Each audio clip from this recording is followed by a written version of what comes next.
think we need to replace this. It's not. You just need to tighten it up. Yeah, but I think we need. I think we should be having a bigger one. We're a bigger one. That's like proper old school. That's where it all started. That is where it all started. Things have got to evolve, haven't they? You can't just stay where you are. If you don't evolve, you just stand still and you don't progress.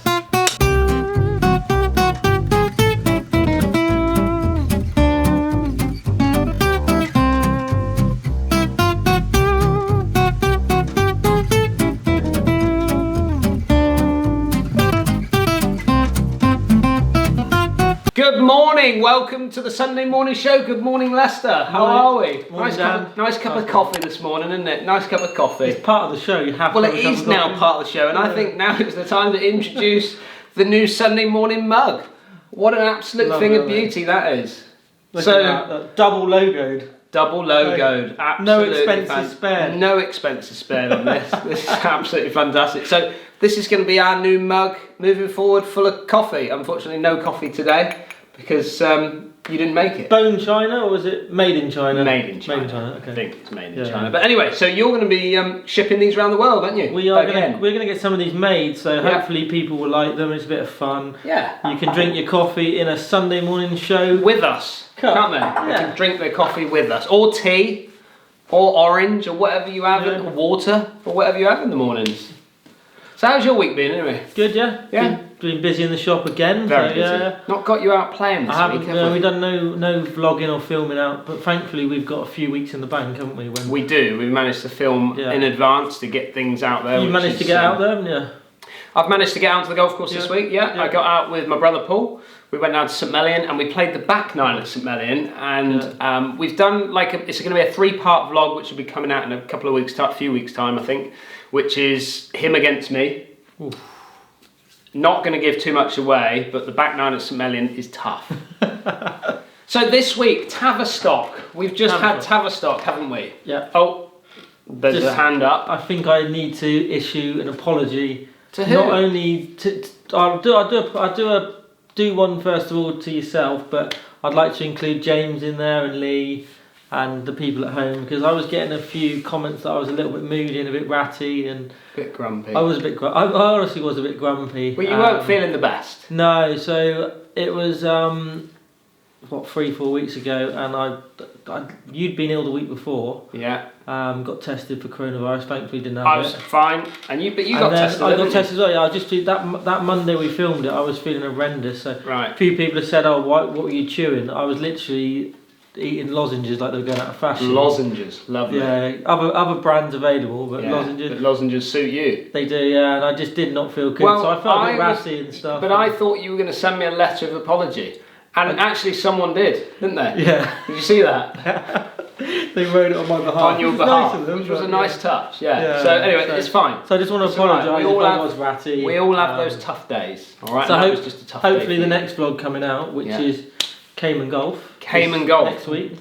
This week coming, yes. Monday, so starts... Tuesday. So let's talk about this week. Okay. We've got... Sorry. No, I'm just thinking bit premature. Story of my life. Story of my life. Yeah.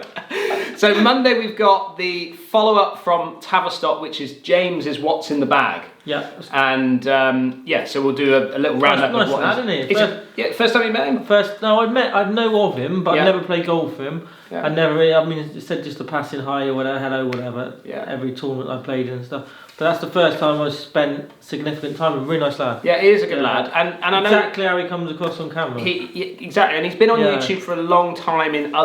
He's had his own show. He's been on with Steve Buzzer. He worked with Mark Crossfield. Yeah. So he's known by a lot of people within the YouTube world. Those that didn't know him, obviously, you've had a chance to meet up with him, and we will definitely want to get him back on. He's keen to get involved again, so we will have him. You're back going to on. say desperate then, wouldn't you? Desperate, not desperate. No. He wouldn't be desperate to come on with us, would he? But he's really keen to get involved. Yeah, he's a good lad. So we're going to do What's in Bag with him on Monday. Then Tuesday is the start of the Cayman Golf course vlog. So that's a bit different, isn't it? Because we're 4 really good close mates, grew up together, spent a lot of time together. Yeah. There's quite a lot of banter and it's more fun, isn't it? I don't know whether people are like that. I think they will, but it's different, isn't it? It's different type of golf. The ball's very different. The course is very short. But we've also, instead of it being a 6-part video, so it's going to run from Tuesday, Wednesday, and Thursday. So I've brought it into 3 parts.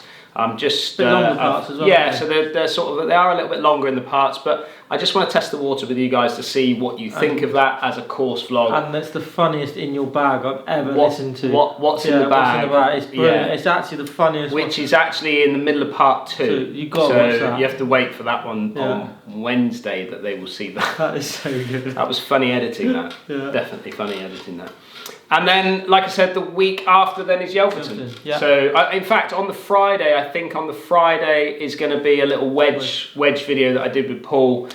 He's got some new wedges, and I thought we'd do a little video on that. So that's to what we're going to share with you coming up this week. So the other product that we're going to talk about, but not really today. This is just a bit of an insight into. This is the Bushnell Wingman, and this is going to accompany us on some of the vlogs. So it attaches.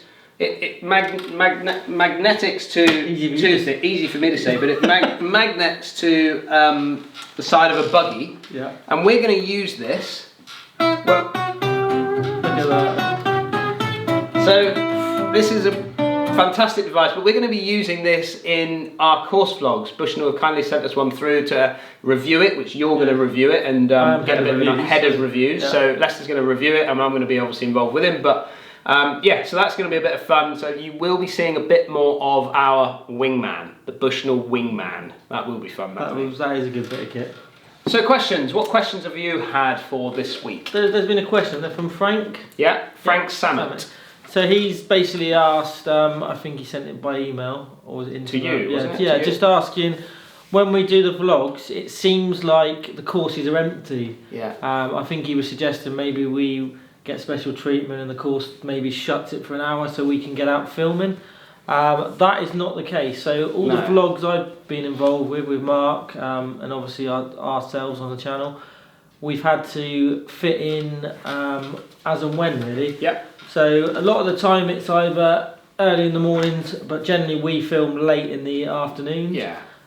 Mainly because we get a full day's work in, and then we're going film for 4 or 5 hours, 6 hours sometimes, doing a vlog in the evening. Yeah. But although it looks like there's nobody around, Bovey Castle, there was no one around. We were last off there, weren't we? 3 o'clock, so we had sort of free reign. We could get the drone up, we could film as much as we want, take a little bit more time. But a lot of the time we're getting chased, there's people behind us.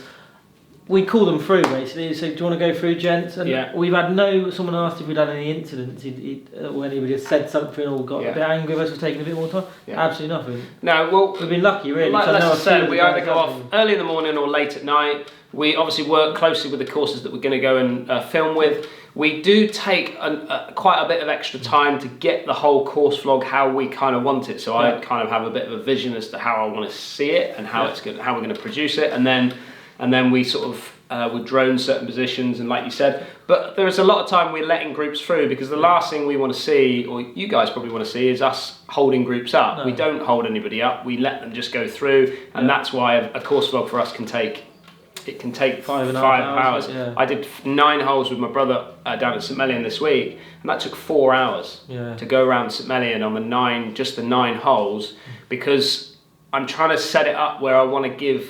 Well, I want to take a lot more time over this sort of stuff, and I just want it to share with you the best visions as I can as to what the golf course offers, and it gives you a better insight as well into how that golf course works and how you would come to play it. So it does take a bit of time, longer, but with buggies it's a lot easier.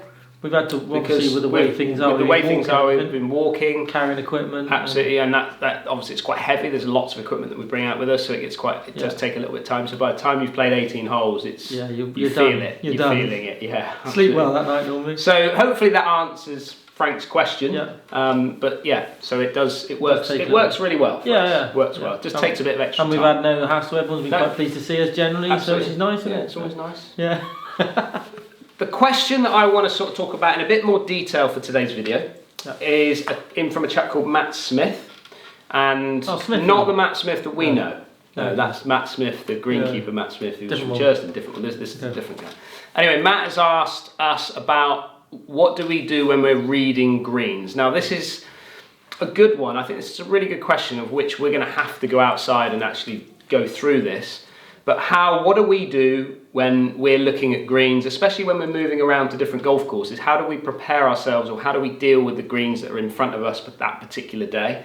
So I think we should go outside and have a little bit more of a chat about that on an actual putting green. Okay, cool. So when you get to a putting green, Okay. on a golf course... Can I stop you there? Yeah, please do. So I would be looking at, before I even got to the putting green, to try and work a couple of things out. I'd be looking at a bigger picture, so I'd be looking at the way the ball maybe ran into the green. I'd be looking from a distance at which side was higher. So I'd be trying to almost gain as much information as I could as soon as possible. Okay. Before you even get to the first green, what are you really taking a good sort of idea on what's going on the putting green? I mean, it gives you a small indication, but generally I always find the putting green could be different to the course. A lot of putting greens are very flat, aren't they? And they do like to get them a flat. They like a flat putting green, and also they tend to be different to the green. It might be a newer green, because they do tend to move putting greens around. Like they did at Cherson and other courses we play at. So I wouldn't take complete full notice of it. So you get an idea of when the ball lands and rolls up the green. You're always watching after you've hit the shot, as long as you're close enough to be able to see it, I suppose. I think you want to try and gain, for me, I want to gain as much information as I can, you know, in different situations. So I'll be watching other people putt. So I'll be getting an idea of the speed, the line that they're hitting it on. If when I'm hitting my putt, I'll be analysing and watching it. I see too many people will hit a putt, I don't like it, and then walk away. Whereas if the ball's gone past the hole, ultimately you're going to have that putt back, so you should actually get an indication or clue to what it's going to do on the way back. That was going to be my tip. Sorry, I've ruined you. You've taken it. This putt here then, to start us off with, what are you thinking now? You've got obviously we got a bit of movement on this green, which is why we brought you out here. This is our practice green at chipping green, isn't it? So what are you thinking when you're coming up to this? I'm looking at it, and I'm looking on the right hand side is higher than the left hand side, so if I'm getting a rough idea, then the putt, obviously there'll be some subtleties in a green, but it should break from right to left as we look at it. Wouldn't you say that? I'd like that because you're using all this area across here to gauge where the slopes are starting and stopping. Correct. I'd have also probably, if I was playing, I would have put my bag almost pin high, because I'm a little bit short here, and I'd have walked back. So as I was walking back, I would have a little look from this angle, and we can see clearly it's uphill, and there's also a ridge here, so it's quite uphill. So obviously I can work that out, that it's uphill, which will obviously influence how hard I hit the putt and the pace. You're working on pace with that. So I'm working on pace. I will then, me personally, I will look from down the line. I'll go down low, and I'll just have a little look, see if I can see any subtle breaks, and I can still see, I can see that ridge, and I can also see that it's going to come from the right hand side, because this obviously this side is higher than this side. But so I'm going to hit this a couple of cups outside the right hand side.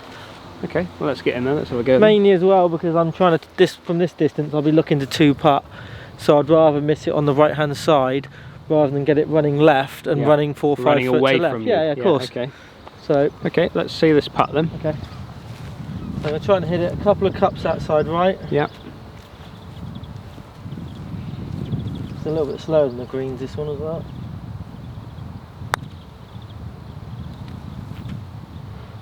Yeah, it's pretty slow up there, isn't it? Very slow, But not a bad leave though. No. So you're not looking to really race this one past, are you? No, I mean you wouldn't. I personally because of how much slope there is past it. I wouldn't want that putt back down the hill. From there, I can be. Oh. Ball come over there, didn't it? So from here, I can be quite aggressive if I've got the second putt back up the hill. If I'm coming back down the hill, it's a fiddly one. And when I start trying to fiddle down the green, I lose a little bit of confidence. So I probably push the first one a little bit, but it probably breaks a little bit more actually.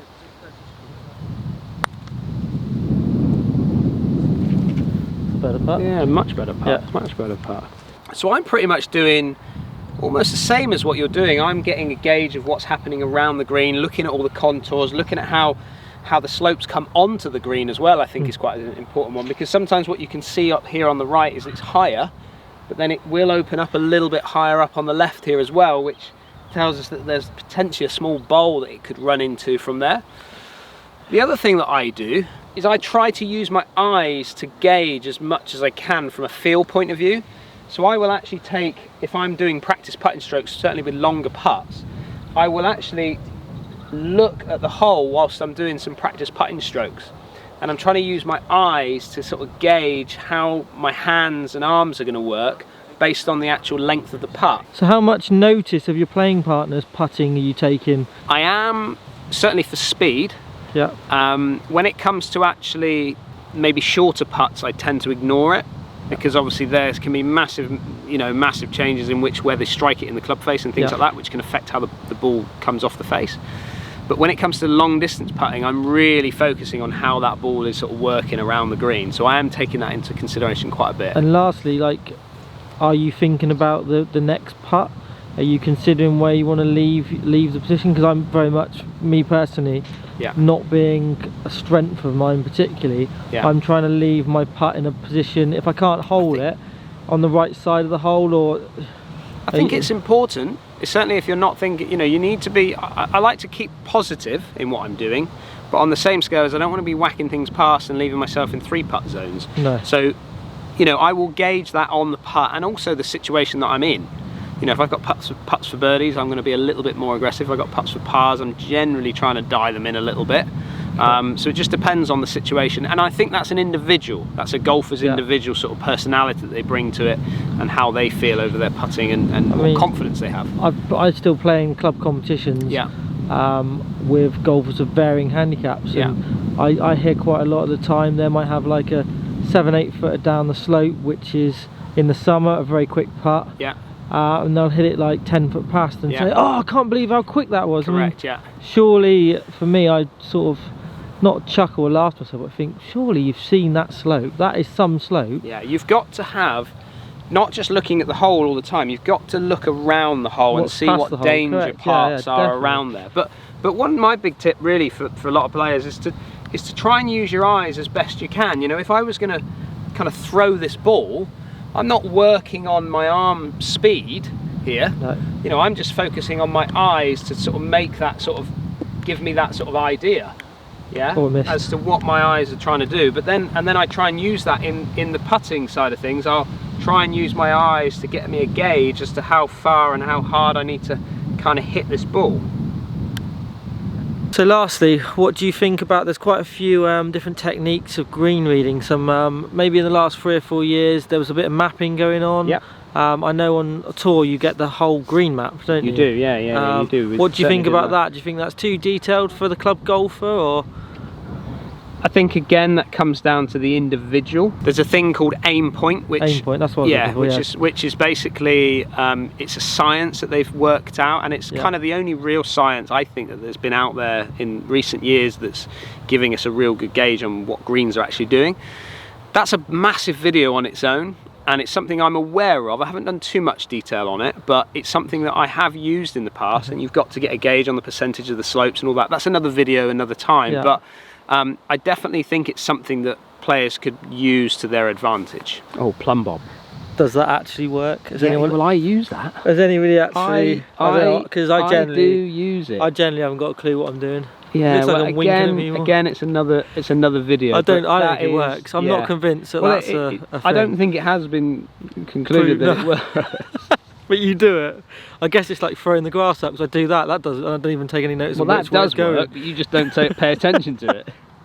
So hopefully that green reading exercise from what we both do is going to give you a bit of an insight into what we do, and hopefully might be able to help you with your games as well. Yeah, definitely. Have you got anything else that you want to say? Yeah, just obviously just want to congratulate yourself on hitting a massive milestone. It's a big milestone. It is, yeah. I mean, when we started off in January, it was a bit of a risk, leaving another channel, which is a popular channel, etc. But to go on your own and what you've achieved, and hopefully I've helped a little bit, and Lee as well. It's been I think, and all the other guests. I was going to say it's been a group a group thing, and I just want to take the time to thank everybody for subscribing, ringing the bell to come back to every other video or every video that we kind of put out there.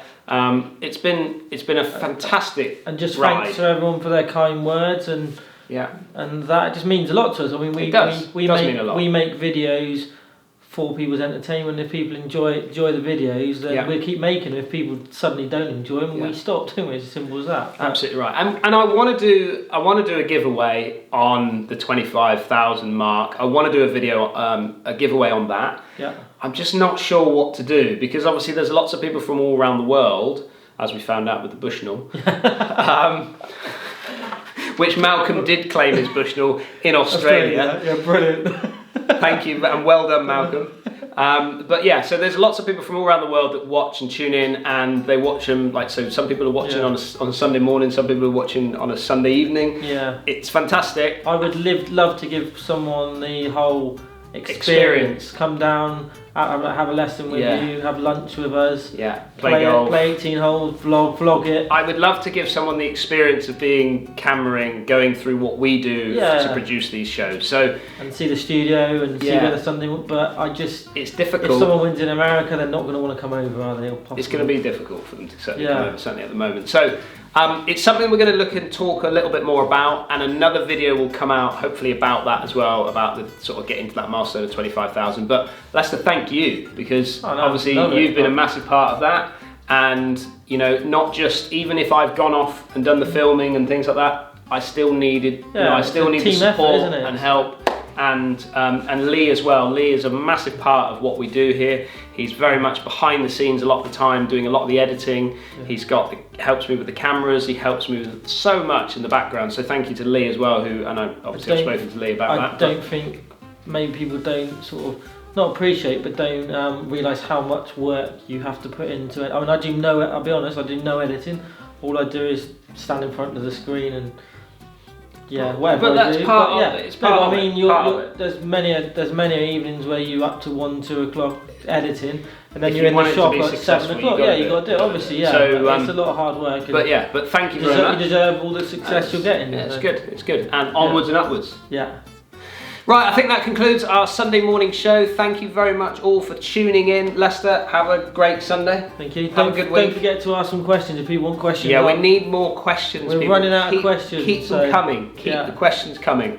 Even personal questions if you want to know, what. But not too personal. If you want to know what Dan's middle name is, or or why I call him Jeff. But there's loads. There's loads. Right, guys. Thank you very much for watching. We'll see you again next week. See you next Sunday. See you next Sunday.